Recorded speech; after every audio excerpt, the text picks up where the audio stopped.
Hello everyone, welcome back. My name is Mr. Cobalt, and in this video I'm going to be going over temperature conversions. So let's get into this. So I have a few problems to go over. In temperature conversions, you need to be able to convert from Kelvin to degrees Celsius or degrees Fahrenheit, or back and forth between those different temperature scales. So in this video, we're going to take a few problems and show you how to do that. So let's get into this. Okay, so let's go over some equations that you're going to need to know. So here, these two equations here are used to convert between degrees Fahrenheit and degrees Celsius. So if you're given a Celsius temperature and you're asked to convert to Fahrenheit, then you're going to use this equation. Plug in the Celsius here and use this to convert your Celsius to Fahrenheit, and then you're going to add 32 degrees Fahrenheit to your number. Now, just to give you a heads up, so this ratio here comes from the ratio or the difference in size between your Celsius scale and your the units on your Celsius scale and the units on your Fahrenheit scale. So you'll see here that for every 1 degree on your Celsius scale, your Fahrenheit scale has 1.8 degrees. So your Fahrenheit units or degrees are smaller than the unit used in Celsius. So you have a smaller size unit of Fahrenheit compared to Celsius. So you can fit almost double the amount of Fahrenheit units for every 1 Celsius unit. So that's where this is coming from. So when you're converting from Celsius to Fahrenheit, you got to use the ratio of 1 degree Celsius per 1.8 degree Fahrenheit. So this is acting as a conversion factor. And then you're going to add 32 degrees Fahrenheit to the number that you get here after converting. The reason for that is because of the difference in where the your freezing point for water starts at. So on the Celsius scale, it starts at 0.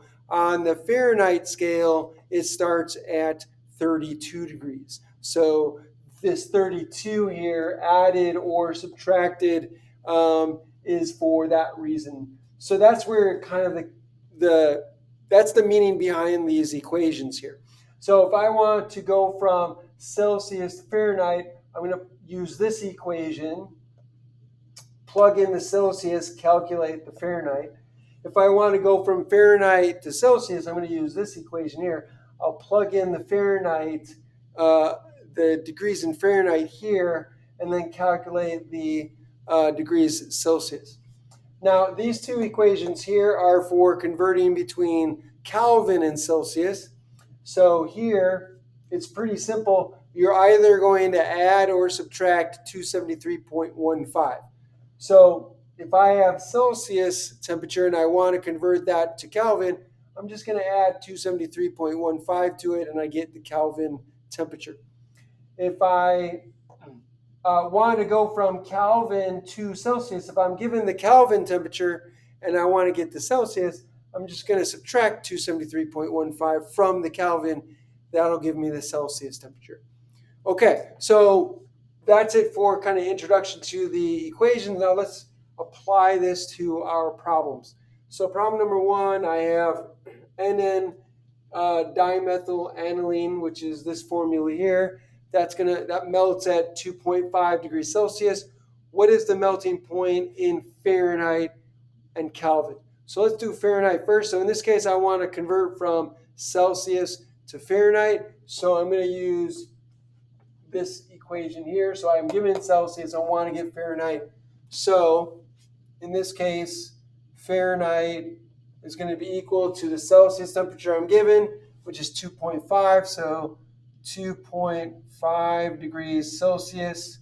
And I'm going to multiply that by this conversion factor here. So 1.8 degrees Fahrenheit per 1 degrees Celsius.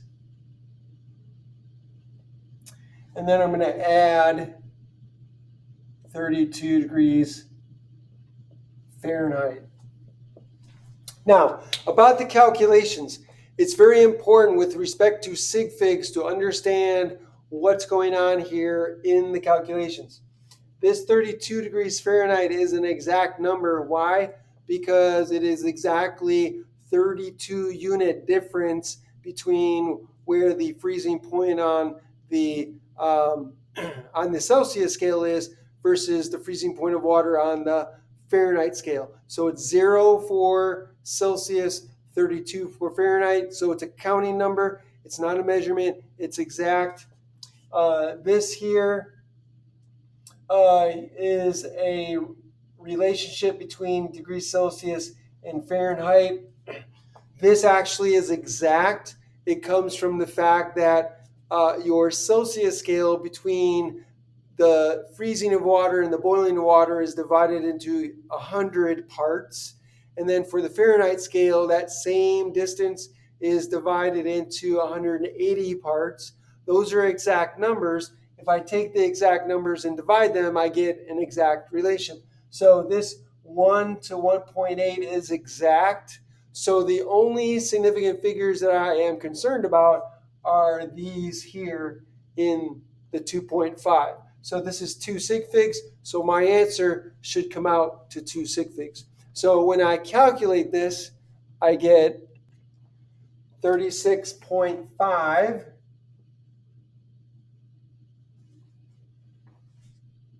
degrees Fahrenheit. Now, I should have 2 sig figs. So 1, 2. So I got to cut it off after the 5. So this is the 5. So that means I round the 6 to 7. So my final answer is going to be 37 degrees Fahrenheit.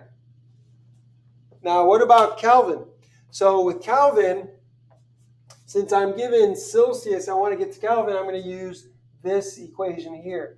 So then Kelvin is equal to the degrees Celsius, which is 2.5, plus, and then the 273.15. And in this case, remember, since we're adding and subtracting, whenever you add and subtract, the rule is that your answer should have the same number of decimal places as the measurement with the least number of decimal places. So here I have 1 decimal place here. I have 2 decimal places here.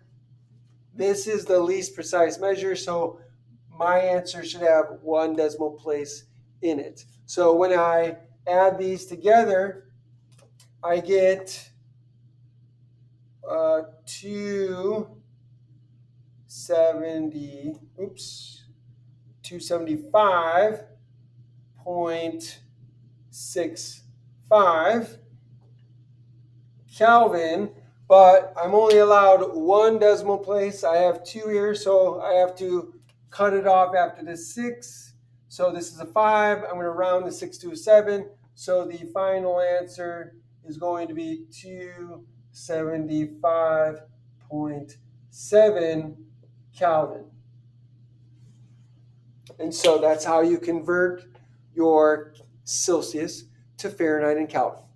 Let's go ahead into the next problem. So benzene thiol, C6H5SH, melts at 5.4 degrees Fahrenheit. So now I'm getting a Fahrenheit temperature, and they want to know what the Celsius and the Kelvin is. So now that I'm given Fahrenheit, I need to convert that to Celsius. So I'm going to use this equation here. Basically, I just took this equation and I solved it for Celsius. So when you do that, you get this one. So now I'm going to plug in my Fahrenheit and I'm going to solve for Celsius. So degrees Celsius is equal to the Fahrenheit, which is 5.4. So 5.4 degrees Fahrenheit. And I'm going to subtract 32 degrees Fahrenheit. So subtract 32 degrees Fahrenheit. And then I'm going to multiply by the conversion factor. This time, 1 degree Celsius is on top, 1.8 degrees Fahrenheit is on the bottom. Because I got Fahrenheit here, I want Fahrenheit to cancel out to give me Celsius. And so that's it for this. So now, again, in this case, it's a little bit more complicated. You have to remember that here, you're doing your multiplication and division. So here it's about sig figs, right?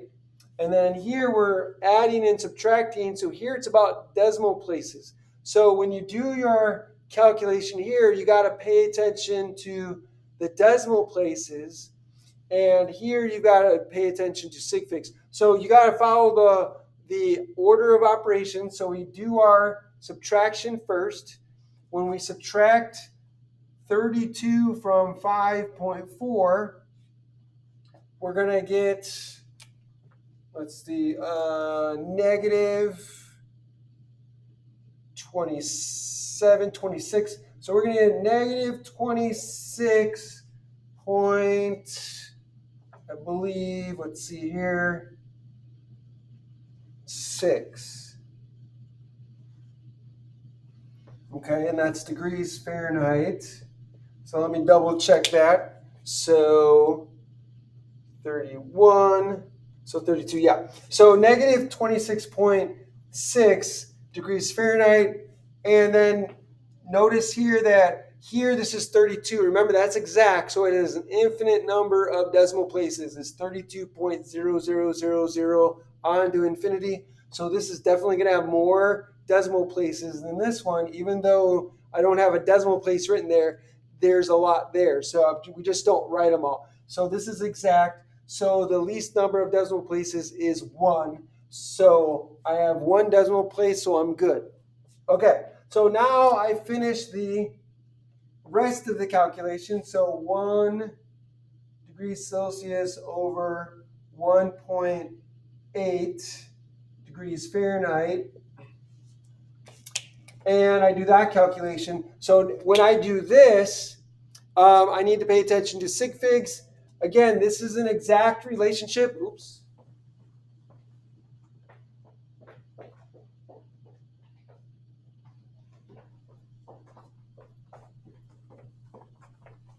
Sorry about that.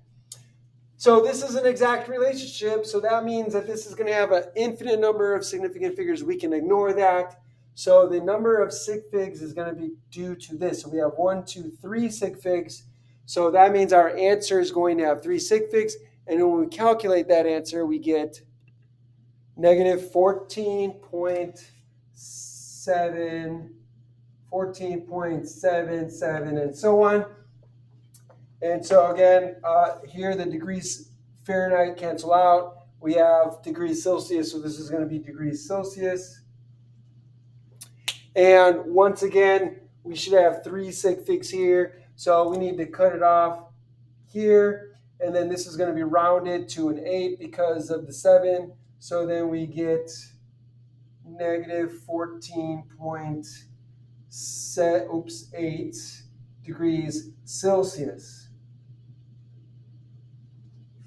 Now, that's our answer in degrees Celsius. What about Kelvin? Now, this is where you got to be very careful with regard to,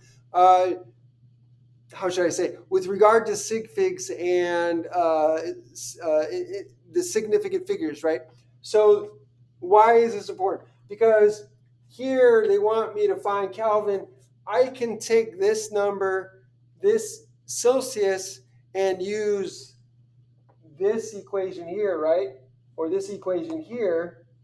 And so I could plug in my Celsius, add 273.18, and get my Kelvin. But if I'm not careful, I could get a rounding mistake.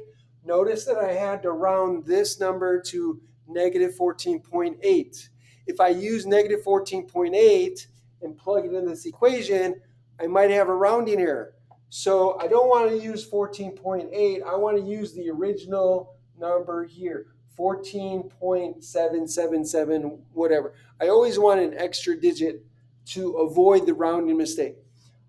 So I can either take the negative 14.77 and plug that into this equation and calculate Kelvin, or I can just go back.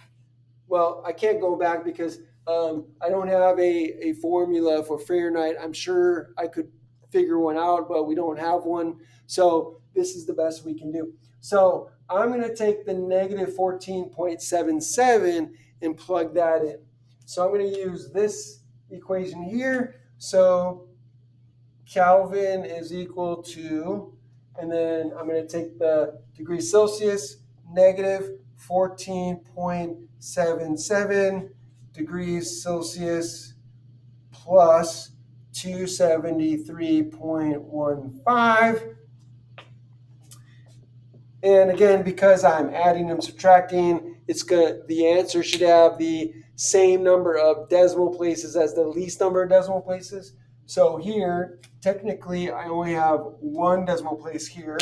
I've got the 7 there to avoid the rounding mistake, but this is my last digit. So I have one decimal place here. I have 2, so my answer should have 1 decimal place.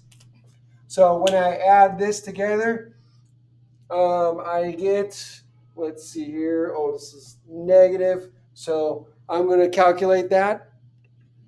I get 258.37, 258.37. And because this is, I only am allowed to have 1 decimal place, so I have to cut it off after the 7. This is a 7, so I need to round this to a 4. So that's going to be 258.4 Kelvin. So that's it for that problem. Last but not least, the hottest part of the flame on a Bunsen burner is 2.15 times 10 to the third. So that's Kelvin. So in this case, we're going to convert Kelvin to Celsius and Fahrenheit. So since we don't have a direct relationship between Kelvin and Fahrenheit, we have to convert it first to Celsius and then from Celsius to Fahrenheit.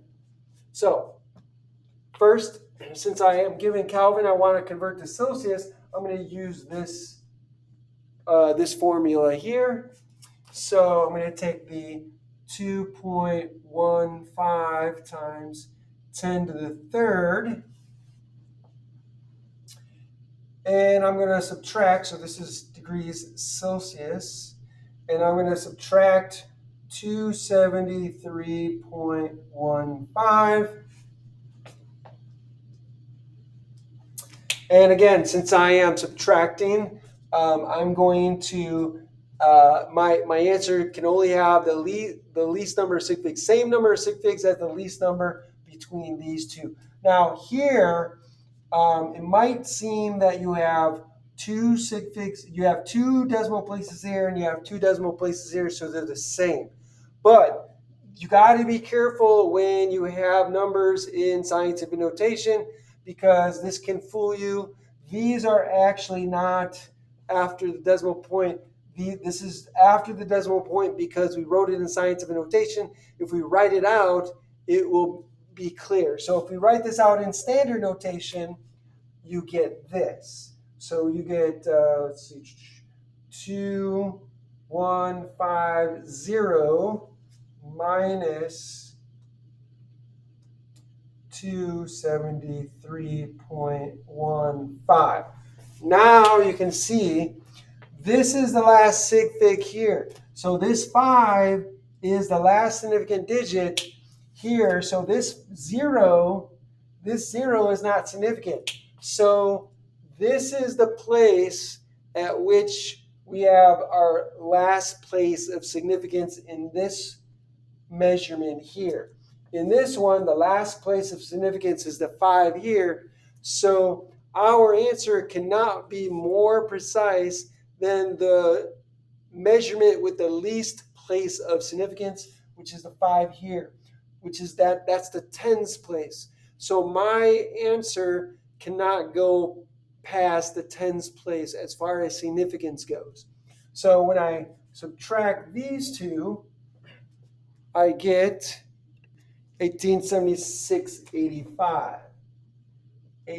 1876.85. Let me double check. 1876.85, right?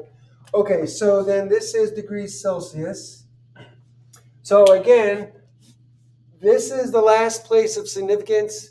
So my answer has to be cut off after the 10. So remember, this is the thousands, hundreds, tens. So I'm going to cut it off here for significance. Now, again, I can't write 188. Remember, I have to round this number up because I have a 6 there. So I'm not going to write 188. I need to replace the 6 with a 0, right? So anytime you drop or ignore digits that are to the left of the decimal point, then you have to add a 0. To the right of the decimal point, we don't care. But to the left, we have to replace with a 0. Otherwise, we get a completely different answer.